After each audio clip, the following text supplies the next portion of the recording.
Well, I'm now joined by Ivan Eland, the director of the Center on Peace and Liberty at the Independent Institute in Washington, D.C. Thanks very much indeed for joining us. Now, President Karzai, he says that Afghans want to provide for their own security, but of course, bearing in mind the Taliban are running rampant, do you think this really is a realistic ambition to do that within 4 years? No.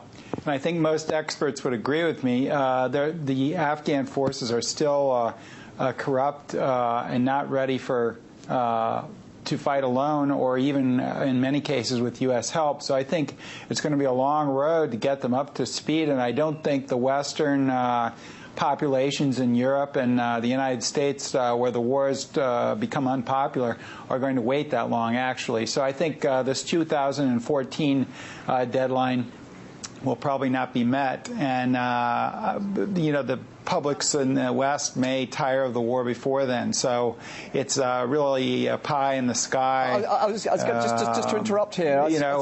Sorry, Ivan, just to interrupt here. You're talking about public opinion. Do you think really public opinion could actually then achieve this ambition for a complete troop withdrawal by 2014, and that governments will listen to what the people say? Because you're saying that support is on the wane. Well, I don't think this is Vietnam. The difference is, especially in the United States, is there's no conscription, so you're not drafting people into service. So, in fact, even if the war is popular, they can drag it out a little longer. But eventually, I think, and particularly in the publics in Europe, I think will demand a faster withdrawal, and their governments are more sensitive to it than the U.S. government. But eventually, the U.S. government, I think, will have to face the pressure that this is not going well, and they'll have to get out too. So I'm not sure the U.S. will even be in there in strength in 2014. We'll have to see what happens, but I think certainly there'll be a pressure to withdraw from the public. But on the other hand, the bureaucracies, especially the military, push back and say, well, we can't leave because the security forces of Afghanistan are not ready to take over yet. But what about General Petraeus? He's obviously just taken control there, head of the U.S. forces there in Afghanistan. He's got a military interest here, hasn't he? He's quite keen, surely, to extend his military campaign to prove that this can be solved from a military basis as a soldier. Is that right?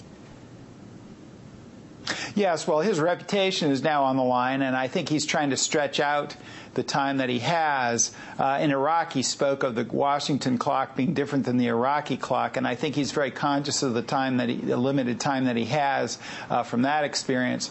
But I think the problem is the president has committed to start withdrawing troops in about a year from now, in July 2011. Now, Vice President Biden is starting to walk that promise back, saying, well, it may only be a couple thousand. So this is the beginning of the withdrawal. So the United States will probably be in Afghanistan for a long time with declining troop levels, but I'm not sure that the country will get any better. I personally think that the United States ought to get out, because I think it's just needless casualties and we're not going to win the war. But I think the bureaucratic factors will push in the other direction, and they'll be able to flout the popular will for a while, but eventually the popular will and our democracy here in America will eventually win out, I think. Just briefly, could we, though, see a rift perhaps between the US and NATO? I mean, NATO was really planning to begin handing over control by the end of this year, and yet we see now a different tact by the US.